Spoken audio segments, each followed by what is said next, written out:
Hi and welcome to the daily reading for June 25th.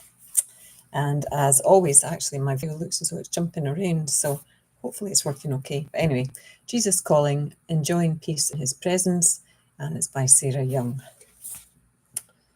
A bit worried about this video. It kind of is choppy. Maybe it'll be okay. We'll see. I will trust in Jesus.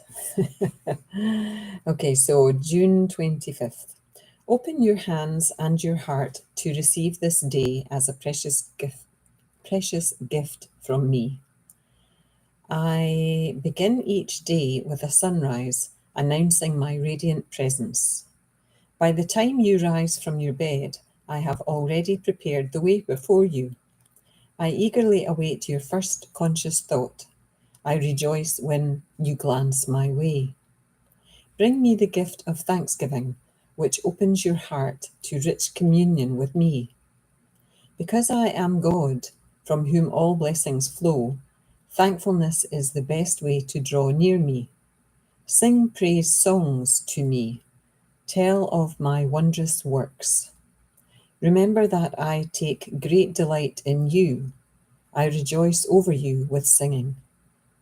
And this comes, it kind of ties in with Psalm 118, verse 24, Psalm 95, verse 2, and Zephaniah 3, verse 17. Never even heard of Zephaniah before. Interesting.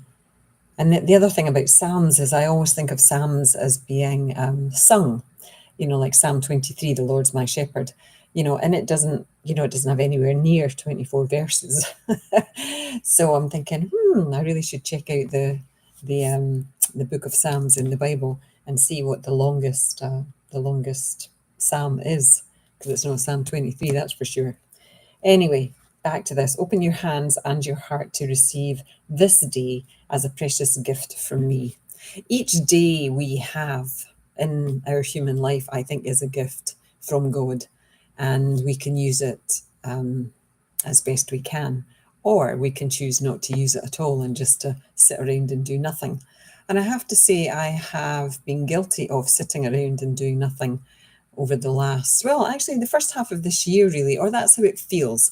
But I'm judging myself, and I know that I oughtn't judge myself, because it's what I've been guided to do. I've been guided to do this, to be very slow like the tortoise this year, rather than trying to sprint like the hare. If you know me personally, you know that I do everything fast. I find it very difficult to walk slowly.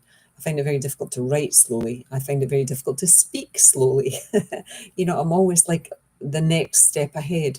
So it's something that I think this year is guidance for me to slow down. This practice of doing my readings here every day is a way for me to slow down my speech, because if I was to read it as fast as I would normally read, then you might not understand me. You might not understand me anyway with my accent. But anyway, if I read fast, you wouldn't understand me. It would just be, or Scottish people would understand me, but non-Scottish people wouldn't. Where am I going with this? Sometimes I get lost in my own thoughts, which I suppose is the point, because I'm exploring my spirituality this year. And part of that is looking at myself as a person, as a human. And as a human, as I say, I can be very impatient, very preoccupied with speed and efficiency and getting things done and getting them done properly. But this year, because I've given up my glasses as well, so I can't see the words instantly, or sometimes they go out of focus. So that slows me down. This year feels like, slowing down, and if it's not my eyes slowing me down, and it's not my, my knee or my back slowing me down, there's other things that are making me go slowly. And it's just interesting. So anyway, back to the reading. Bring me the gift of thanksgiving. So when you first wake up in the morning, your first thoughts, what are they? I do try now to be thankful for God and Jesus as soon as I wake up. I try to make that my first thought. It's not always my first thought, though. Sometimes, the thoughts are going, and then I think, oh, you haven't said good morning to God and good morning to Jesus. And I think that there is a purpose in waking up thankful for your breath, for the day, for for just waking up, and also being thankful to God and Jesus for another day in your life, and for it being prepared in advance alongside the sunrise. The day is already prepared. Don't worry about it. Just get going. And that's my 5 minutes up. Namaste. I hope this isn't too choppy of a video, or I might have to redo it. Okay then, bye.